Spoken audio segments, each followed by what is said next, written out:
before this whole Odell Beckham thing happened with, obviously, the Browns, I didn't believe he was going to last with the Browns this year. I mean, things coming out from the locker room. We heard Jarvis Landry, who's one of his best friends, in the beginning of the season, they actually had to move their lockers because they weren't getting along in the locker room. You haven't heard Jarvis Landry speak when on all the players. I mean, every single player has come out and attacked Odell Beckham so far in the last past week and a half. And you don't see Jarvis Landry. He hasn't said anything bad about Odell Beckham, but he's not going out there and sticking up for Odell either. So that is reassuring to you to think that there is a problem between him and Landry. But I just, when you look at Odell Beckham, he's a physical specimen. He's one of the most talented players we've seen at the wide receiver position, really, since Terrell Owens and Jerry Rice and some of the more talented wide receivers we've seen in the league. The problem with Odell Beckham is really his attitude and his team deception. And what I mean by deception is he deceives himself that he is the team. He doesn't make himself out to be a player on a team. He thinks he's the whole team. And that has been a big problem with the Browns ever since he got traded to the Browns.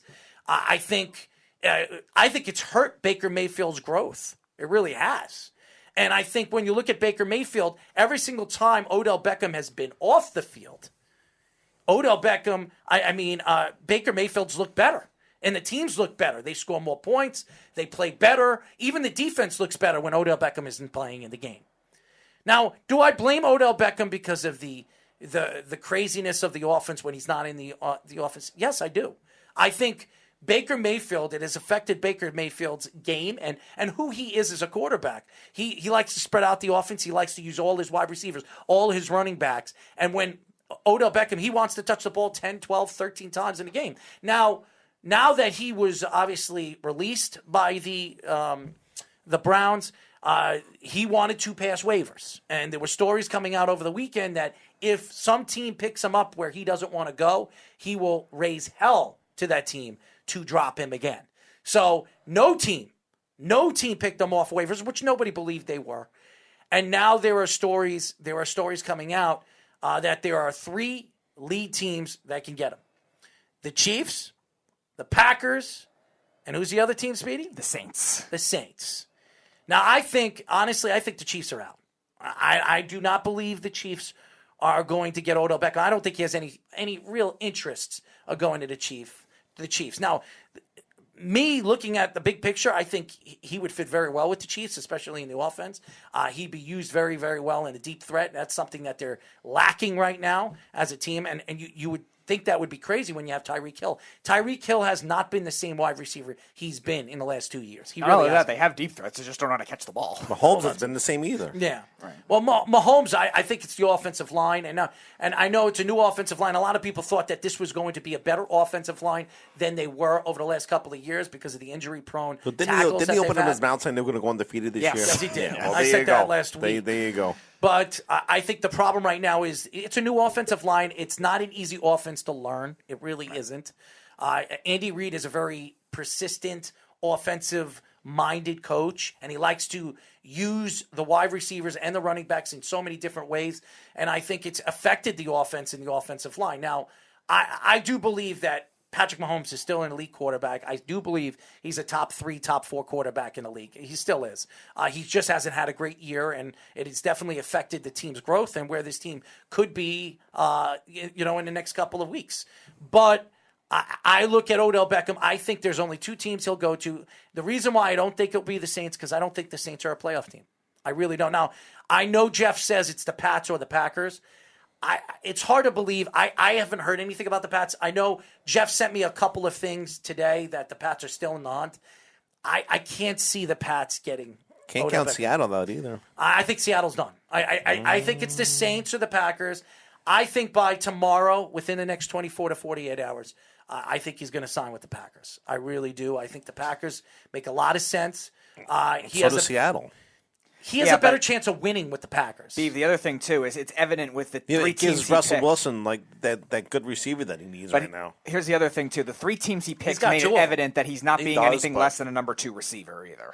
He's got 2 really good wide receivers. If he has Odell Beckham, that's a 3rd wide receiver.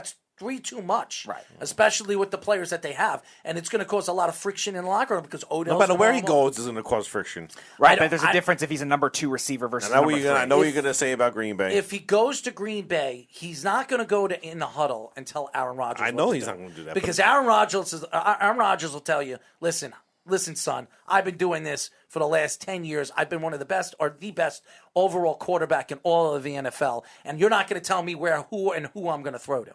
He's not. He's still going to create problems, though. I don't think he will. Not in that locker room. Aaron Rodgers is too in control of that locker room that even if Odell goes there, there's no way anybody's going to swing to Odell Beckham's side. Especially in the middle of the season. The other difference, too, Beav, is between the Chiefs and the Saints, too, if you want to throw them into the mix, between either top quarterbacks or top coaches. They're not going to have Odell run that kind of huddle. Whereas with the Seahawks, they have a defensive-minded coach that doesn't get involved in the offense as much. So I think it would be something where those kinds of antics are still going to be there. Even Seattle, when they were good, they still had players that had a lot of antics too. And if Odell's going to regain that form when he was an elite wide receiver, he's not going to need something like that to stabilize. He's never going to be elite again. I think it depends on the team where he goes to. If he goes to the Packers. If he goes to the Packers, Aaron Rodgers is going to make him that much better. He just is. He makes wide receivers that are not even the top 100 in the league great wide receivers. So just imagine Odell Beckham's talent with Aaron Rodgers. He'll be explosive. In that offense, the way they're going to use him, he'll be explosive in the slants. They could put him in the slot. They could put him on the outside. He'll be explosive. And remember, he breaks a lot of tackles, and Aaron Rodgers loves those wide receivers. Jordy Nelson, Randall Cobb, those are guys. Even Devontae Adams is a guy that likes to break tackles.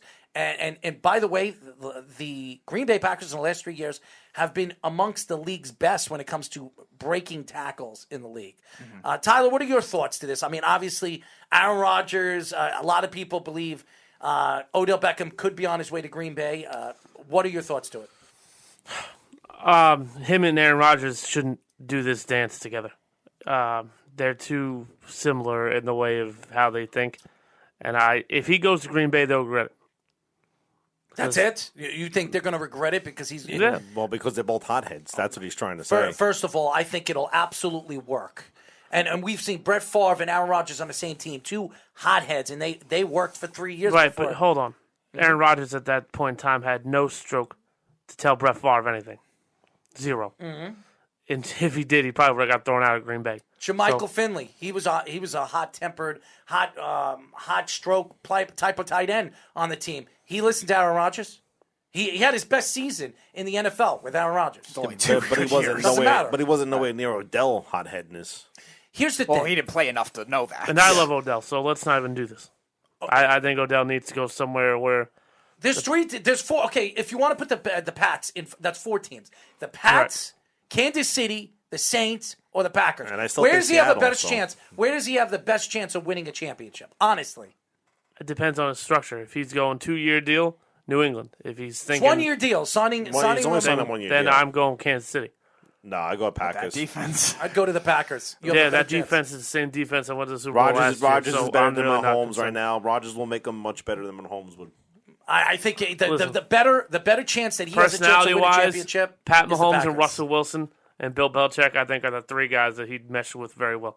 I think he'll mesh well with Mahomes. It's just a matter of them winning a championship. There might be a wild card team with that defense. It's not the same defense when they lost their top 2 corners, and also Frank Clark hasn't played really well half the year either. So it's gonna. I don't know. It doesn't seem like they're regaining it anytime soon. I mean, if you watched Kansas City play the Packers last week with a backup quarterback, a quarterback that hasn't played in the NFL since he's come into the NFL, and they barely beat that team, and their backup, what's his name again? Jordan Love. Jordan Love didn't even play well. Okay? And they almost won the game. Now, if you put Odell Beckham with Aaron Rodgers, who, by the way, were 7-1 going into that game. Right. Aaron Rodgers played in that game. They beat Kansas City. 100%. They're 8-1. Yep. They're 8-1 right now.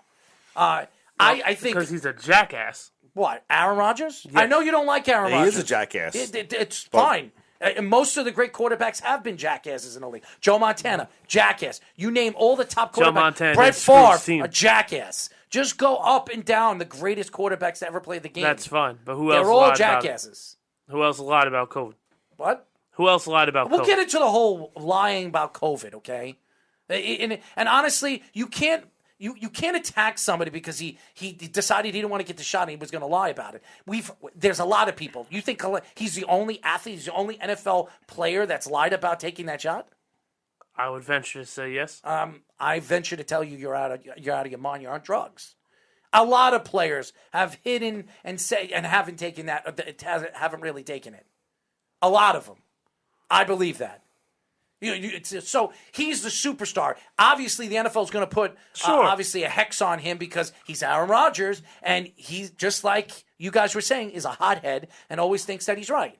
But then again, you can't take away his talent and what he is as a player, and when he's on the field. No one's taking away his talent. What I'm saying is Odell Beckham Jr. and him together will not mesh. They will not get along. By the way, I'm sick of Odell not getting along with people and that he's a cancer. Jeff, I know you said that before. By the way, Jeff is saying, Errol, you're flat wrong about Rodgers and the vax. Okay, listen, I know you are. I know what you are about when it comes to the vaccination, Jeff. So I know your thoughts to the vaccination, and that's fine. Me and you look at it completely different. And I am pro-vax actually now more than ever because I had COVID, but. Again, if somebody doesn't want to take the vaccination and all that other stuff, he shouldn't be forced to take the vaccination. Nobody should be forced. That's what's wrong with this world. But if he wants to hide it, and he actually got away with hiding it. Well, shame on him. But actually, you look at the big picture. He got away with it. And obviously he got COVID, and then they investigated it, and the card that he had or whatever. What was the story? He had a vaccine card, and he also labeled it as immunization, which is completely different than actually being vaccinated. Yeah, and that was the hidden truth to it. Now, was he right about it? No, I lying about anything, you're always wrong. Yeah. Okay. Now, but. He is not the only player, I guarantee you. Now, he's the only player that's been caught. Sure, yeah. He's the only player that got caught. But I'm sure there are NFL players that are hiding or have not taken that vaccination. I'm sure he's not the only Packer either. Al Lazard was fine too, and I'm sure they're going to investigate the whole team now. They fined the team already $300,000. I mean, he's just not the only player that's done it in the league. Right. So, unfortunately, he's the superstar, so he is going to get the biggest damper, not only through the league, but through the world. The world is attacking him. Howard Stern is attacking him on his radio show. Jimmy Kimmel. Jimmy Kimmel people are attacking him because he was an asshole after the fact. Well, how was he an asshole? What made him an asshole? Why is he throwing a temper tantrum that the media made this a big deal when you're the reason that it happened in the first place? You can't blame the media for report. They reported on your divorce. They reported on everything else you've done in your career. You're pissed off because they released the fact you lied about being vaccinated. Married, by the way. Whatever, divorce, breakup, same shit. He's engaged right now. Yes, he's getting married. Yes. Ben says Rodgers did some word magic on the explanation. He's got bad things coming. Probably, yeah. He's going to get suspended. I don't know about suspended. He'll be fined. Oh, he's already fined. He's already been fined. He's not going to be suspended. They're not going to suspend one of the best players in the league because you need, especially. They tried to suspend Brady 4 games. That's different. How? That's different. And by the way, they were wrong about doing that. The whole Deflategate crap that happened to him, that was wrong. I mean, especially when they investigated and it was just complete bull. Yep. I mean, so. What was it? Half an ounce? It was bull, and that was because of the Baltimore Ravens because they were so sappy Colts about. Too, yeah, they were so. It was Baltimore. It was what's his name again? It was Harbaugh first, and then it was the Colts as well. Complaining and saying the things that he said because they lost that game against the Patriots because they blew Bill a 28-14 lead. Bill Belichick found a rule that can be broken in the rule book. And he got all upset. Now the Packers had offered Beckham a minimum contract of $500,000. Well, yeah, that's expected at this point. Now that he's cleared waivers, Jeff says Beef should announce he wants to be released from ShopRite and he can go to a deli of his choosing. Stuck says breaking news: OBJ signs with New York Jets. OBJ said it's not going to happen. Just thankful he didn't end up on the Cowboys. Ben says Odell is a cancer for whichever team gets him. That's bullshit. Packers. Sugg says, yeah, because DK Metcalf is such a South. Jeff says nobody should want Odell. What he's doing right now is bull. His best chance to win is in the AFC. Snug says OBJ is a perfect rehab project for Belichick. Jeff says OBJ should Who said the best chance for him is to win in the AFC? In the AFC. Who said that? Jeff. No, he's wrong about that. Well, he's wrong about that. The NFC, you got the Rams. You've got... No, that's the NFC. NFC. Yeah, I'm saying. The AFC is easier. In the NFC, you Did got you see what the Tampa, Rams did the this Rams. week? Did you see what the Rams did this week? Oh, they had a bad game. They had a bad game against the Tennessee Bills- Titans that lost their best player for the full season. Right. Okay, that's great. The best team in the AFC just And lost they didn't to just the worst team lose. in the AFC. They didn't just lose. They got their butts reamed. So Okay. what? The So best what? team in the AFC just lost to the worst team in the AFC.